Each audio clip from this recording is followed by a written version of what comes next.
At that time, the disciples came to Jesus and asked, "Who then is the greatest in the kingdom of heaven?" He called a little child to them and placed the child among them. And he said, "Truly I tell you, unless you change and become like little children, you will never enter the kingdom of heaven. Therefore, whoever takes the lowly position of this child is the greatest in the kingdom of heaven, and whoever welcomes one such child in my name welcomes me. If anyone causes one of these little ones, those who believe in me, to stumble, it would be better for them to have a large millstone hung around their neck and to be drowned in the depths of the sea. Woe to the world because of the things that cause people to stumble. Such things must come, but woe to the person through whom they come. If your hand or foot causes you to stumble, cut it off and throw it away. It is better for you to enter life maimed or crippled than to have 2 hands or 2 feet and be thrown into eternal fire. And if your eye causes you to stumble, gouge it out and throw it away, for it is better for you to enter life with 1 eye than to have 2 eyes and be thrown into the fire of hell. See that you do not despise one of these little ones, for I tell you that their angels in heaven always see the face of my Father in heaven. What do you think? If a man owns 100 sheep, one of them wanders away, will he not leave the 99 on the hills and go to look for one that wandered off? And if he finds it, truly I tell you, he is happier about that one sheep than about the 99 that did not wander off. In the same way, your Father in heaven is not willing that any of these little ones should perish.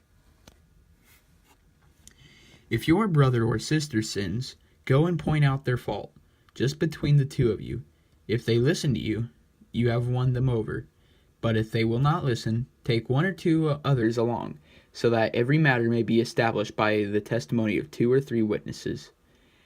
If they still refuse to listen, tell it to the church. And if they refuse to listen even to the church, treat them as you would a pagan or a tax collector. Truly I tell you, whatever you bind on earth will be bound in heaven, and whatever you loose on earth will be loosed in heaven. Again, truly I tell you, that if 2 of you on earth agree about anything they ask for, it will be done for them by my Father in heaven. For where 2 or 3 gather in my name, there am I with them. Then Peter came to Jesus and asked, "Lord, how many times shall I forgive my brother or sister who sins against me? Up to 7 times?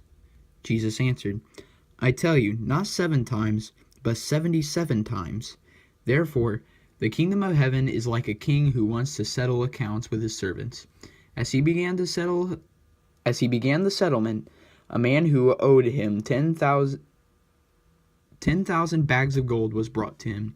Since he was not able to pay, the master ordered that he and his wife and his children and all that he had be sold to repay the debt.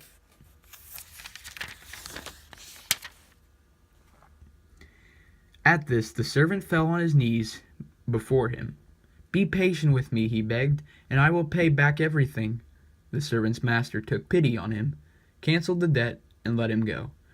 But when that servant went out, he found one of his fellow servants who owed him 100 silver coins. He grabbed him and began to choke him. 'Pay back what you owe me,' he demanded. His fellow servant fell to his knees and begged him, 'Be patient with me, and I will pay it back.' But he refused. Instead, he went off and had the man thrown into prison until he could pay the debt. When the other servants saw what had happened, they were outraged and went and told their master everything that had happened. Then the master called the servant in. 'You wicked servant,' he said, 'I canceled all the debt of yours because you begged me to. Shouldn't you have had mercy on your fellow servant just as I had on you?' In anger, his master handed him over to the jailers to be tortured until he should pay back all he owed. This is how my heavenly Father will treat each of you unless you forgive your brother or sister from your heart."